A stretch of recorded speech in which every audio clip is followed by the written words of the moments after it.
Hello, everyone. Andy Jacob here with the DotCom Magazine Entrepreneur Spotlight Series. What a show today. You know, so many people reach out to me at the DotCom Magazine show and they say, Jake, you haven't had anybody on recently talking about health insurance. And, you know, we run companies, we run small companies, we run big companies. You know, we have Fortune 100 and 1,000 people that watch the show, of course, and they're saying, how do we save money on our health insurance? What's the current state of health insurance? Really, you know, so many people say to me, Jake, is it sustainable the way it's going, or is it unsustainable? And where's it all going? Where can I save money? Who do I need to speak with to sort of think about what it takes to put my health insurance component of my business in a much better place? So, of course, what do? You know what we do at DotCom Magazine. We reach out to the best of the best, the top of the line experts.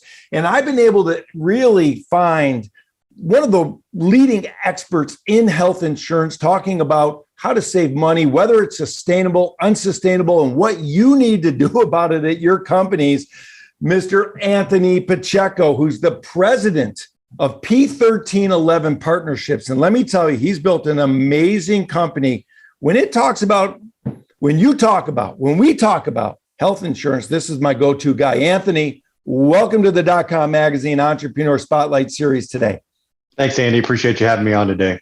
All right, Anthony, we have so much to unravel, so much to unfold, so much to get to. Let's just start, as we always do on the show, as you know from watching. Let's pull the lens back to 30,000 feet and tell us about P13 before we dive into it. Sure. So, you know, it's interesting. I created P13 Partnerships with my wife. And the whole idea and premise behind it was, in the insurance world, which I've been in since 2009, it seemed to be a lot of dishonesty and a lot of backdoor deals. And so P13 actually stands for Proverbs 13:11, which is dishonest money dwindles, but those who gather it through labor create wealth. And that's really what P13 is all about, is pulling back the curtain, exposing the truth, and allowing everybody else to let the details fall where they may. I love it, Anthony. Of course, in our pre-interview, I spoke with you for a good, 30 minutes, 45 minutes. I couldn't get enough of what you were saying because it's so interesting. You know, basically, due to lack of control over proprietary contracts between really facilities and insurers, employers are forced to pay probably a lot more than they really should for health insurance. So I want to unpack that a little bit. Let's pull it back a little bit further, peel the onion back, talk to the entrepreneurs and the business owners watching the show and tell them how you and your company can help save them money. Sure. It's really simple. And this is, I think, where we really headed off the most. So when the Affordable Care Act was put into play, it was designed to try to make healthcare affordable, but we knew the writing on the wall. Because when you cap the limitations of somebody in a capitalistic society, especially companies that are public, the one thing that you're going to learn is they're going to figure out how to make more money. You're not going to take their money away from them. And so when the ACA came out and said on a fully insured carrier, you can only keep 20% of what you take in as premiums, and everything else has to be spent back out in claims. I asked you a very simple question. Would you rather have 20% of $1 million or 20% of 100 million? And I'm going to ask the audience the same question. Everybody that's in for-profit is going to say the exact same thing. I want 20% of 100 million. And so that's, in the smallest, easiest way to understand it, what happened.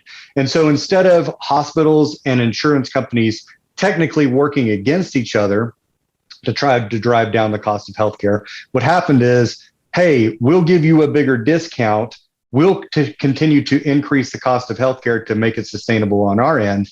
And what you have is everybody moving that needle up versus trying to find ways to push that cost back down. In a time where there's more innovation than ever before, healthcare should be cheaper. Yeah, we agree. And it's so interesting. Let's dive into this 20% piece again, because that got me thinking. I've been thinking about this for a week. I couldn't get my mind off it after you explained it to me. So share that 20% piece on what happens in healthcare right now and how you're able to help solve that, that challenge with your turnkey program. Yeah, I mean, it's pretty simple if you think about it. If I go and I bundle something with one company, we'll just take any of the major carriers in the United States. They own all the pieces of the healthcare system. They own the insurance piece, which is protecting against major catastrophic claims. They own the network, so the network of doctors and contracts that are being done with facilities. They own the pharmaceutical side of things, where the managers of the pharmacy, the PBMs as we call them. And so when you put all of these pieces together, the third party administrator, they do it all. And so it sounds like in a bundled arrangement, you would say, I would get a bigger discount. I would get a better situation because they own it all. But the truth of the matter is it's actually a monopoly, which is the opposite of capitalism. And so it's not going to drive down the cost of healthcare. It's going to do the opposite. You have no other choice. If you own all the pieces of it, you can make your profit from any different angle and offset the numbers to make them look like they need to look so that they can sell their product. Because at the end of the day, the shareholders have to make money, right? We all understand that in a publicly traded company. And the consumer is not the customer. And that baffles people. A patient is going to seek services, but they're not the customer. And that is the only industry that I can think of where the person receiving services is not the customer, is in healthcare. Wow, it's interesting. And you've got a great story about going to the emergency room.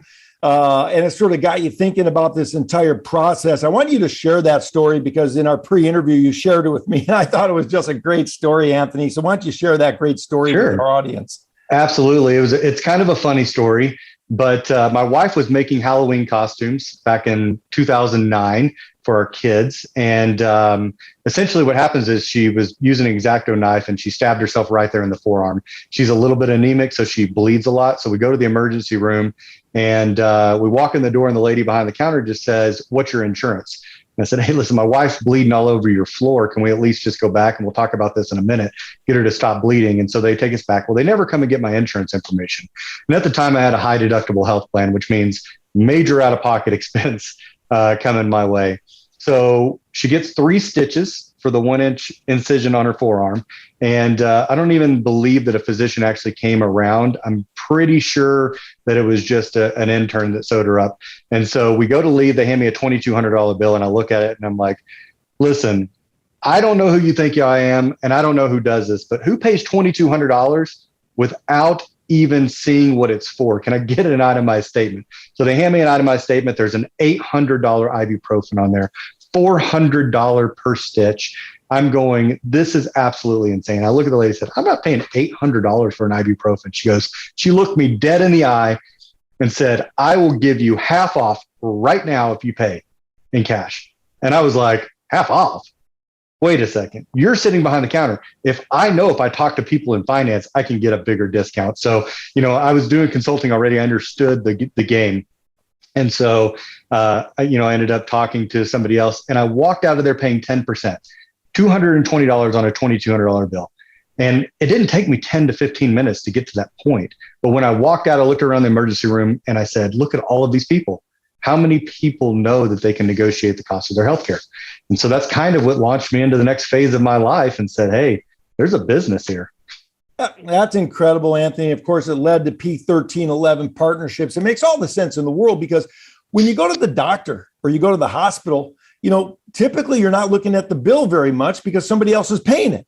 That's right. What you mentioned about the competition really resonates for me. Let's break it down a little bit, Anthony, because we're going to have entrepreneurs watching the show. They're looking at their healthcare costs. They're soaring through the roof. They're probably saying to themselves, $800 for an ibuprofen, that's insane. So let's talk about the process. When they reach out to you, when these companies reach out to you, Anthony, and they say, "Hey, please, Anthony, we need you to look at this. How does all this work? We feel that healthcare is unsustainable. Our monthly bills are extraordinary. It's a large chunk of our sort of gross revenue right now." What's the conversation sound like, Anthony, with you or your team? And how do you get them down the road really to having more of a sustainable opportunity with their healthcare costs? Yeah, it's a pretty simple conversation. It's a two-way street. We want to make sure that we want to work with them and they want to work with us. And the conversation really starts out with what you said. If they're already in the mindset that they understand fundamentally this is their second or third largest line item on their P&L, and they have no solution for it, that's a big problem. They're hemorrhaging money out their P&L. And so one thing that we always say is, listen, how far away from normal do you want to get? Because the more aggressive you get, the more money you can save. But with savings, a lot of times comes noise. And what we talk about as noise is an employee that is at their company may be using a lot of healthcare unbeknownst to anybody, spending tens or even hundreds of thousands of dollars a year. And when you start to understand what is driving the cost of your healthcare, that's how you can fix it.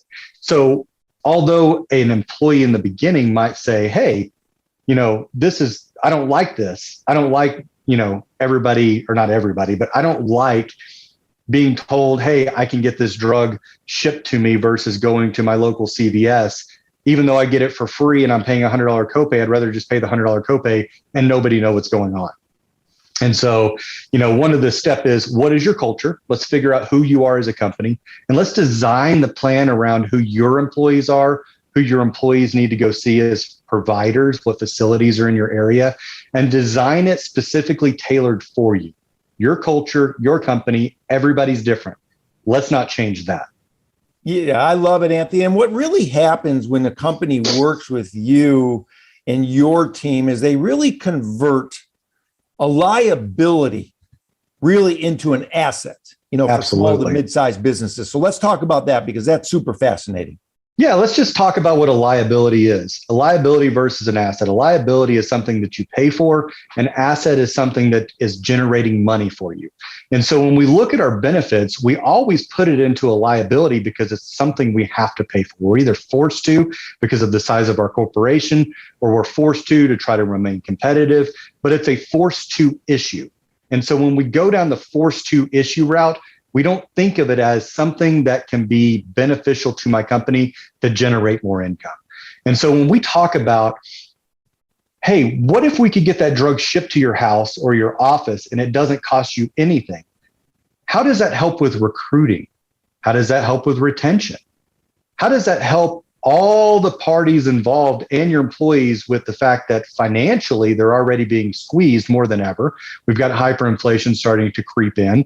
And not to mention the fact that increased healthcare costs and premiums alone doesn't account for your out-of-pocket expense. As it starts to really restrict that, they start to look to employers for more money. Well, what if we could do a $0 deductible, no out-of-pocket expense for all of your drugs? What does that do for the not only the mental health of your employee, but for their pocketbooks? How much stress is sitting on their backs because they've got a high-cost drug that they're paying $5,000, $10,000 a year for that is needed for them? That is really where we start to shift the mindset of, let's turn this into an asset. Now utilize that found capital by rebuilding the health plan in the way that it's designed to be, and use it to invest back into your employees or scale your business, and or the fact that you can now recruit by saying, how would you like to have a health plan that's sometimes 100% covered by the employer now? Whereas before they were only being able to pay a pretty good percentage of it. Yeah, Anthony, that makes all the sense in the world. It's so interesting. Of course, the companies that use you and the companies that partner with, P13, 11, you've gotten great reviews and great people love it. And what they really love about working with your company, Anthony, is their employees love it. I mean, their employees really understand what's happening. You tailor this specialized program for the companies that reach out to you. And I would imagine that you've partnered with really some of the, the best employee benefit, partners in the world, some of the best P&C brokers in the world. Let's talk about that and the partnerships you've been able to develop to be able to provide this type of superior sort of, a specialized sort of package to your clients. Sure. Yeah. So it's really interesting. Whenever I first got into healthcare, one of the things that I realized was I couldn't do this alone.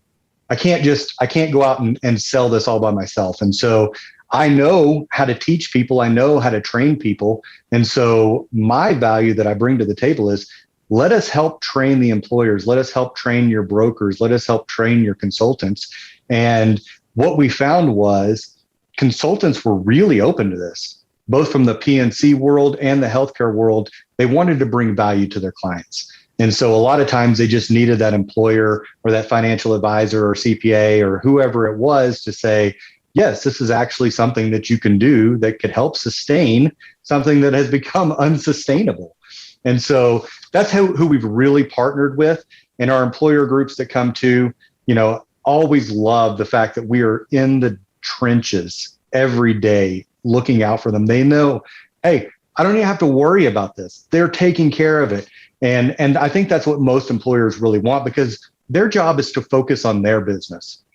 Unfortunately, the way that the world has turned, they've got a healthcare business, they've got a marketing and branding business, and then they have what they do. That's how they stay relevant and continue to grow. And so we just want to help them take that one piece, and instead of just blindly trusting in a system that's been around for years and hasn't changed, and it is now designed to continue to increase, let us take that in-house, let us separate it out for you and take care of you. Yeah, I love it. Now let's talk about process a little bit, okay? Because this is very interesting, Anthony. A small to mid-sized company, they hear about P13, 11, maybe they're at a conference and, another CEO says, hey, we're saving a ton of money. We're turning this liability into an asset. I reached out to this guy, Anthony Pacheco, at P13, 11, and he put together this plan. So someone calls you and they heard about you. What's the process? What does it look like high level? I know there's a lot of, grain and sort of minutia that goes into it as well. And one thing I love about you, by the way, and we talked about this earlier in our pre-interview, is you're able to take the complex and make it very simple for people to understand. And I like that. But what's the process? Someone reaches out to you. They say, Anthony, I've got this company. I've got 100 employees. I want to save some money. I want to do something great for my employees. And I heard you're doing great work with a friend of mine's company. What's the process look like, and the types of questions that you're going to ask that CEO or C-suite executive to sort of understand what you can offer them? Absolutely. The easiest and most eye-opening question that you can always ask yourself is, what is the purpose of health insurance at my company? It's probably one of the most well-known for anybody that does what I do. And it's because it tells you the culture of that company. Now, what comes out of their mouth doesn't always reflect what they're doing. So I could say, well, I use it for a recruiting and retainment tool. And then you find out they have a $5,000 deductible and they only pay 50% of the employee-only premium. No, you're not really using that for recruiting and retention, but that's what you want it to be for. So let's design it at the same price you're paying, but build it in a way that you can actually use it for that purpose. And so the first 15-minute executive briefing is to kind of give an understanding of fundamentally, kind of like we're talking about right here. And then from there, tell us about your company. What's the culture like? Culture is everything these days. It's what generates and continues to grow a company or diminishes it. And so we don't want to interrupt that. It's vital that we don't interrupt your current culture. But sometimes things do need to change a little bit, and that's okay.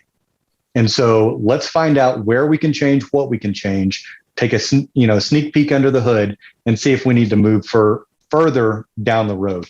If the answer to that question is yes, it's a couple of pieces of information. Give us a little bit of data on your company, who people are, what you've been doing for the past couple of years, and then we can start to build something around it.